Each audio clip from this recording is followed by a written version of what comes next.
Welcome to Author Quest, the best review channel.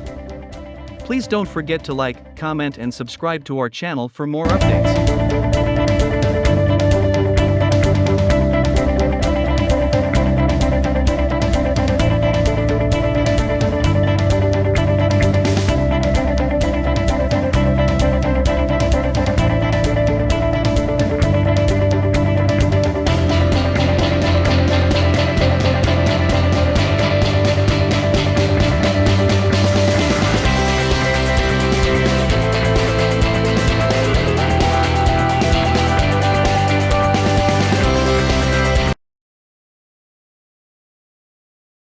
During the decade-long period from roughly 1595 to 1605, Shakespeare's art continued to mature, allowing him to produce some of the greatest plays in the English language.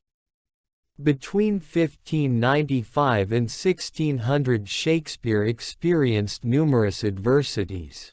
Although he wrote two important tragedies during this time, namely Romeo and Juliet and Julius Caesar, more striking is the fact that this period of great difficulty produced several of Shakespeare's sunniest comedies, including A Midsummer Night's Dream, The Merry Wives of Windsor, Much Ado About Nothing, and As You Like It.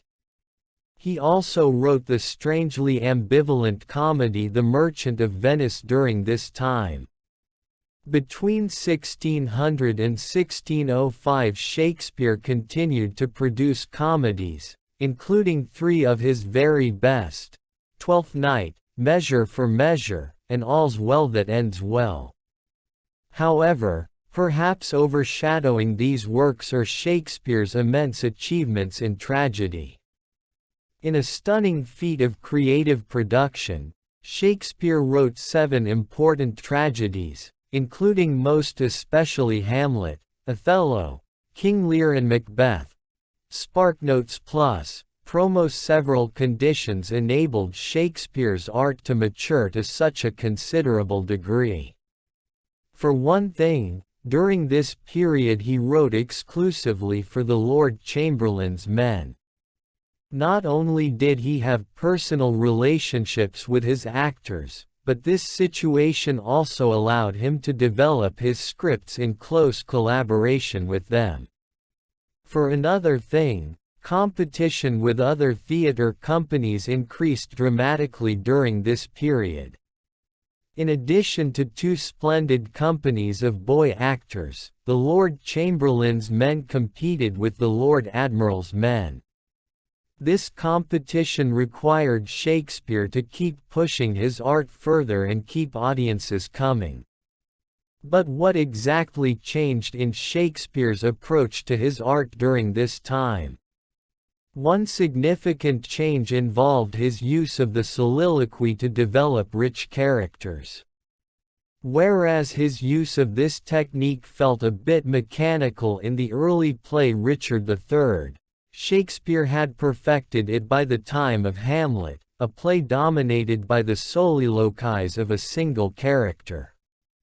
Another significant change found Shakespeare increasingly refusing to provide his characters, and especially his villains, with clear motives.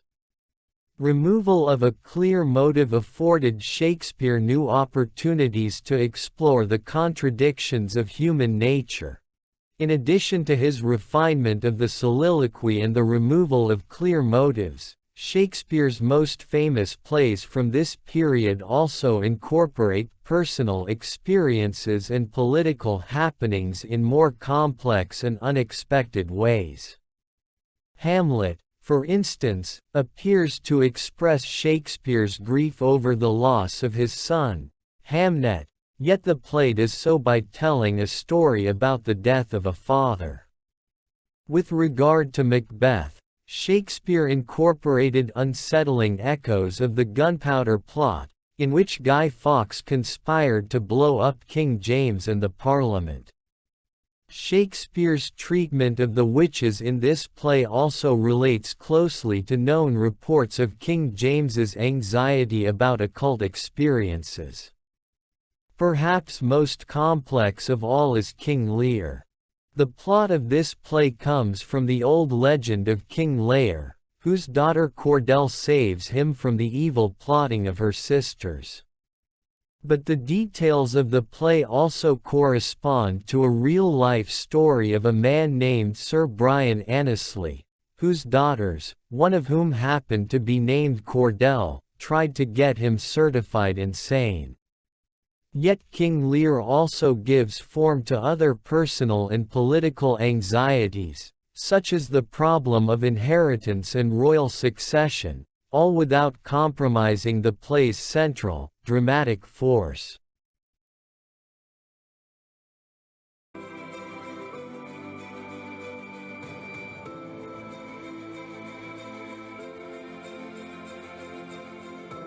Thank you for watching. Please like and subscribe to our channel for more updates.